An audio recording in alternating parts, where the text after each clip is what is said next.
தேவிக்கும் கௌதமுக்கும் தாத்தா சரியான தண்டனை கொடுத்தாருன்னு நினைக்கிறவங்க இந்த வீடியோக்கு ஒரு லைக் பண்ணி தெரிவிங்க.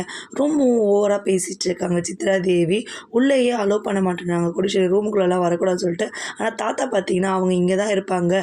நீ யார் சித்ரா தேவி போக சொல்கிறது? இங்கே ஒழுங்காக குறை சொல்கிறத விட்டுட்டு எல்லாருமே இனிமேல் வந்து ஐஸ்வர்யாவுக்கு என்ன தேவையோ நீங்கள் தான் பார்க்கணும் அப்படின்னு ஐஸ்வர்யா ரொம்பவும் சந்தோஷப்படுறாங்க. ஒவ்வொன்றா அவங்கள ஃபோன் பண்ணி கேட்டு அவங்கள ரொம்ப டார்ச்சர் பண்ணுறாங்க. இனிமேல் இவளோட டார்ச்சரை நம்மளால் தாங்க முடியாது, எப்படியாவது அந்த குழந்தைய கலைக்கணும், அப்படி இல்லைன்னா அந்த மதன்கிட்ட ஓட வைக்கணும் இவளை அப்படின்னு சொல்லிட்டு ஏதாவது பிளான் பண்ணு கௌதம் அப்படின்னு சொல்லிட்டு ரொம்பவும் கத்துறாங்க.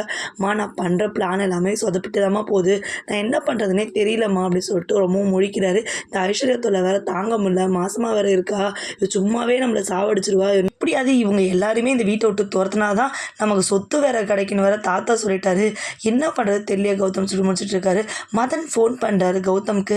என்ன சார் எல்லா பிரச்சனையும் முடிஞ்சது இல்லைனா இப்போ தான் பிரச்சனையே ஆரம்பிச்சிருக்கு மதன், என்ன பண்ணுறதுன்னு தெரியலன்னு சொல்லிட்டு நடந்த விஷயங்கள்லாம் சொல்கிறாரு. நான் எதாவது பண்ணுமா சார், நீ பண்ண வரைக்கும் போதும், கொஞ்சம் அமைதியாக இருப்பா அப்படின்னு சொல்லிட்டு சொல்லிடுறாரு.